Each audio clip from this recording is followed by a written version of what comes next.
반갑습니다. 미풍입니다. 자, 오늘은 공포의 인구 감소, 아파트의 양극화의 가속. 자, 이 부분에 대해서 간략하게 언급해 드리도록 하겠습니다. 자, 사상적 인구 감소. 자, 오늘 기사인데 출생 인구 30만 명 붕괴됐다. 자, 이 내용입니다. 여러분 뭐 잘 아실 거고. 자, BBC에서 보니까 한국 출산율 최저, 이어서 인구척 감소 우려할 만하다. 자, 이 기사도 보이네요. 좀 심각한 문제입니다. 네.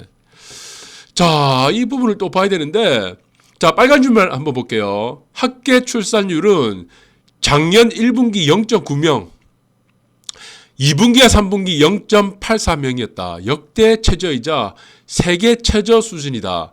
자, 코로나 같은 경우는 전 세계에 다 미치는 영향권이죠. 자, 코로나로 인해서 출산을 연기하시는 뭐 신혼부부들도 있을 거고 결혼을 연기하시는 분도 있을 겁니다. 그러나 이 부분은 전 세계적으로 같은 현상이고 유독 한국은 세계 최저 수준의 출산율을 보이고 있습니다. 그래서 보니까 세계 평균이 2.4명이에요. 복지국가가 많은 유럽연합 국가의 평균도 1.59명이다. 미국 같은 경우도 한 2명 정도 되죠. 2명. 네. 그래서 여기에서 우리 출산율도 중요하지만 사망률이 높게 나왔어요. 최근에 보시면 전 국가들이 똑같습니다. 자, 여러분들 통계청 자료 들어가시면은 사망 인구를 보시면은 작년 3월부터 사망 인구가 급격하게 늘어났습니다. 그런데 현 정권에서는 코로나19로 인해 사망률이 한 1000명 정도라고 얘기하는데 훨씬 높습니다. 네. 그래서 이건 전 세계적인 현상이죠. 사망률이 굉장히 높은 거. 네. 그래서 코로나로 인한 사망률이 사실적으로는 굉장히 높다. 네. 그리고 거기에 따라서 출산을 미루던가 결혼을 미루는 세대들이 많아가지고 이거는 우리나라뿐만이 아니고 전 세계적인 현상인데 유독 우리나라는 현재 계속 추세적으로 세계 최저 수준의 출산율을 보이고 있습니다. 그래서 저는 이렇게 생각합니다. 인구 감소, 저출산의 유일한 해결책이 하나 있어요. 이 해결책을 여러분들도 알고 있을 겁니다. 그런데 이거를 실질적으로 정책으로 하진 않고 있습니다. 그게 뭐냐 그러면은 간접 지원이죠. 지금 현재까지. 자, 과거 정부 현 정권뿐만이 아니고 저출산 인구 감소를 해결하기 위해서 100조 원 가까이를 예산을 썼습니다. 그런데 그 100조 원을 넘게 예산을 썼죠. 그런데 전부 다 실패를 했어요. 자, 실패를 했던 가장 큰 이유가 뭐냐 그러면은 간접 지원이었습니다. 네. 그 100조 원들이 다 허공으로 사라졌습니다. 자, 아이 한 명당 대부분 지원이 1억 원 가까이 되는데 실질적으로 아이 한 명을 낳으면은 30만 원에서 50만 원 이거밖에 혜택 못 받는 거예요. 왜 그렇습니까? 중간에 돈이 다 새는 거죠. 세금, 국가에서 세금이라든가 국가에서 지원을 받는 이런 돈은 전부 다 사람들이 눈먼 돈이라고 생각하는 거예요. 그래서 이 단계를 거치면서 또 공무원도 늘려야 되고 공무원 월급도 줘야 되고 또 건물도 세워야 되고 중간중간에 띵땅 치고 하다 보니까 아이 한 명을 낳고 출산을 하고 국가에서 받는 돈은 30만 원, 50만 원밖에 안 되는 거죠. 실질적으로 나가는 돈이 1억 원, 5천만 원, 1억 원 가까이 되는데 그래서 이 문제는 간접 지원이라는 문제에서 직접 지원이라는 문제로 가게 되면은 출산율은 대폭적으로 늘어납니다. 네. 자, 이거는 행정에 관한 문제예요. 행정력. 네. 그래서 중간 단계를 우리가 보시면은 과일도 사실은 농가에서 사는 과일은 얼마 안 되는데 중간에 소매, 도매 거치다 보니까 가격이 몇 배씩 뻥튀기 되는 거죠. 똑같습니다. 자, 정부에서 직접 주면 됩니다. 아이 한 명 낳을 때마다 1억 원씩 그냥 때려버리면 돼요. 아이 쑥쑥 낳습니다. 왜 안 하죠, 이거를? 그래서 주택구입 및 전월세 자금으로 결혼을 하게 되면은 3억 원, 최소 3억 원 이상을 무이자로 대출해 주는 겁니다. 이자 없이 정부에서. 네. 그럼 이 돈을 가지고 있으면은 조그만 방이라도 하나 얻을 거 아니에요. 신혼생활 할 수 있죠. 신혼생활은 여관방 돌아다니면서 모텔촌 돌아다니면서 신혼생활 보낼 겁니까? 아니잖아요. 그래서 보금자리가 있어야 된다. 그 보금자리를 정부에서 무이자로 대출해 주는 겁니다. 3억 원. 예. 2억 원 필요한 사람 2억 원 주고 1억 원 필요한 사람 1억 원 대출하고 신청하는 거에 따라서 그럴 경우 출생아 첫째 아이를 할 때는 5천만 원을 탕감해주고 둘째부터는 1억 원씩 탕감해주면 됩니다. 네. 그러면은 아이를 3명 정도 낳고 2명 정도 낳으면은 1억 5천이 탕감되죠. 그럼 3명 정도 낳으면 어떻게 됩니까? 2억 5천이 탕감되는 겁니다. 그럼 5천만 원밖에 정부의 빚이 없는 거죠. 그 아이 뭐 4명 낳으면은 완전 탕감되고 거기다 플러스 5천만 원이 더 생기는 경우입니다. 이렇게 하면은 출산율이 해결이 된다. 저출산이. 인구 감소 무조건 해결됩니다. 그런데 중간에 다 발라먹으려고 눈먼 돈이라고 정부 돈은 다 눈먼 돈이라 생각 다 발라먹으려고요. 공무원도 그 한 자리 끼워가지고 숟가락 하나 올려갖고 받아먹으려고 중간에 또 뭐 업체들이고 뭐고 어린이집이고 뭐 다 숟가락 하나 올려놓고 지금 뭐 보시면 알겠지만 고등학교까지 전부 다 무상 지금 교육으로 다 들어갔잖아요. 근데도 아예 안 났습니다. 왜? 아이가 낳게 되면은 직접적으로 현금이 떨어진다는 이 보상이 강한 보상이 오지 않으면은 안 된다는 겁니다. 그래서 이거 빨리 바꿔야 된다. 그래서 다음 정부 때는 제가 정답지를 딱 드리는데 다음 정부 되면은 간접 지원에서 직접 지원으로 바뀔 가능성이 크다. 네, 이렇게 하면은 출산율 대폭 늘어난다. 인구 감소 해결된다. 자, 이렇게 보시고 서울 인구 감소는 1인 가구가 33.9% 40년 만에 19배가 증가했습니다. 자, 이 얘기가 뭐냐 그러면은 자, 전국의 모든 도시 중에서 인구 감소가 가장 큰 폭으로 나타나는 곳이 서울입니다. 두 번째가 부산이에요. 자, 아이러니하죠. 아이러니합니다. 대한민국의 1대 도시, 2대 도시는 일자리도 가장 많이 줄어드는 도시 서울이고 2위가 부산이고 인구가 가장 많이 줄어드는 도시 1위가 서울이고 2위가 부산이에요. 근데 거꾸로 집값은 가장 많이 올라요. 자, 정말 아이러니합니다. 그 이유가 뭐냐 보니까 1인 가구의 증가입니다. 세대수가 증가하는 거죠. 자, 올해부터 인구는 계속 줄어드는데 세대수는 2035년 앞으로 15년 동안 세대수가 계속 증가하는 겁니다. 세대가 자꾸 분리되는 거예요. 예전에는 뭐 할아버지, 증조 할아버지, 뭐 고조 할아버지, 아빠, 엄마, 할머니, 아이 다 살았죠. 한 가정에. 그런데 이게 다 분리되는 겁니다. 네, 아이 따로 살고 엄마 따로 살고 할아버지 할머니 다 따로 살고 이러다 보니까 세대수가 증가했는데 이 세대수 증가는 2035년까지다. 2037년까지나. 그러나 인구는 서서히 감소한다. 자, 이 서서히 감소하는 거를 해지하려면 어떻게 된다? 자, 앞전에 금방 설명드렸죠. 네, 간접 지원에서 직접 지원으로 정책을 턴을 시켜버리면은 네, 아이 쑥쑥 낳는다. 자, 이거 빨리 해야 된다. 그런데 이 공무원들이 중간에서 다 발라먹으려고 합니다. 중간에서 뭐 업체들 끼워가지고 다 발라먹으려고 하기 때문에 다 새는 거죠. 그래서 아이 한 명당 낳는 거에서 1억 원 지원하는 게 실제로 받는 돈이 30에서 50만 원밖에 안 된다. 다 뜯긴다. 그래서 직접 지원하면은 다 해결된다. 자, 그래서 인구 감소, 일자리 줄어드는 게 문제보다는 1인 가구의 증가가 집값 상승에 더 큰 이유가 됐다라는 부분입니다. 자, 여기 보시면은 전국 아파트 매매 가격 전반 지수 보니까 최대치다. 예, 12월, 올해 1월은 또 최대치예요. 서울 미리당 아파트 평균 매매가 보니까 4천만 원 넘어갔죠, 평당. 네, 30평이 12억을 넘는다는 얘기입니다. 자, 좀 처음에 설명드렸던 인구 감소. 네, 거기에 따른 뭐가 나타납니까? 네, 양극화. 자, 지금 과정들을 한번 볼게요. 지금 계속 원인들과 과정들을 보고 있는데 어떻게 나타나는지. 입주 물량 반토막입니다. 또 서울 연초부터 전월세 물건 줄었다. 서울이 입주 물량은 반토막이에요. 자, 부산을 볼까요? 부산의 입주 물량 보니까 5년 만에 최저치입니다. 올해가. 공급 줄었다. 공급이 안 나온다는 얘기죠. 부산대 입주 물량이 서울 부산 입주 물량이 최저치다. 네. 그런데 특이한 게 있습니다. 자, 이 빨간 줄을 보시면은 네. 올해부터 분양 물량이 경기도가 굉장히 증가하기 시작합니다. 입주 물량, 분양 물량. 그래서 분양 물량을 보니까 경기도가 11만 가구예요. 서울이 4만 가구고, 네, 부산이 2만 가구고. 부산은 입주와 분양 물량이 올해부터 상당히 줄어들고, 서울은 보시면 여기 있죠. 민간 분양이 회복세를 보려고 하고 있습니다. 경기는 너무 많아요. 민간 분양도 뿐만이 아니고 또 올해는 상기심도지 3만 가구 또 분양이 또 예정돼 있죠.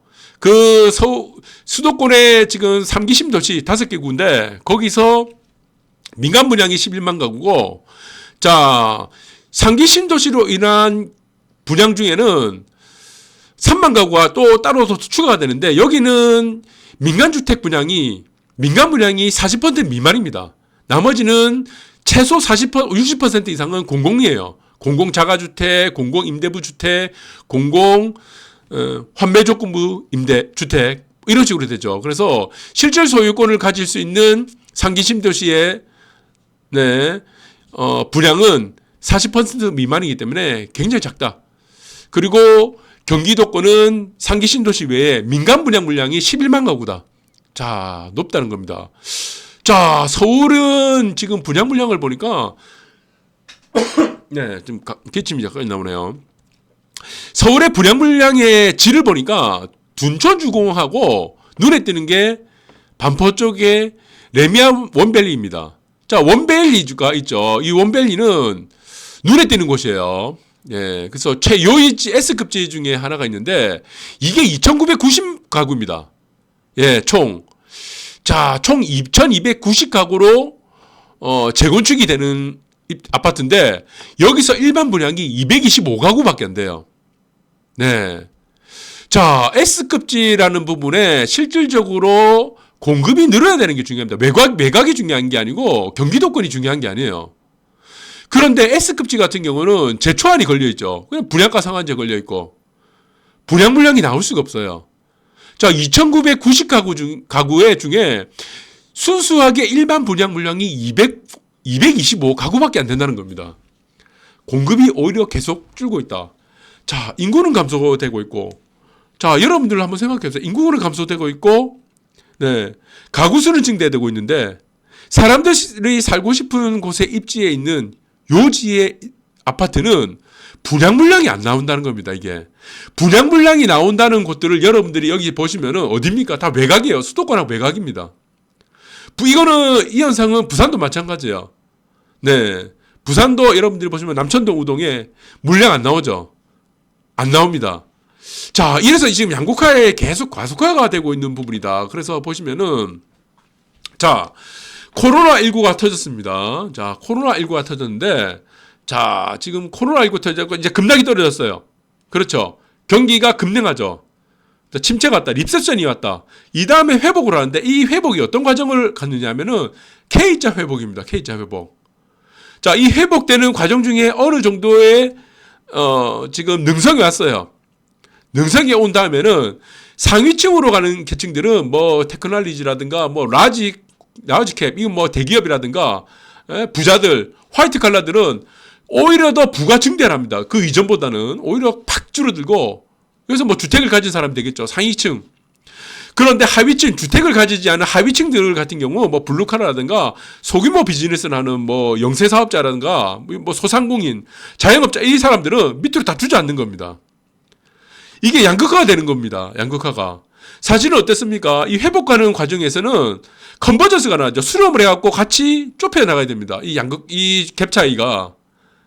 자, 갭 차이가 좁혀져야 되는데 어떻게 된 건지 이 코로나로 인해서 익스펜션이 지금 더 늘어났다는 겁니다. 이 확장이 더 늘어났다는 겁니다. 양극화의 확장이. 그래서 지금 컨버전스가 일어나는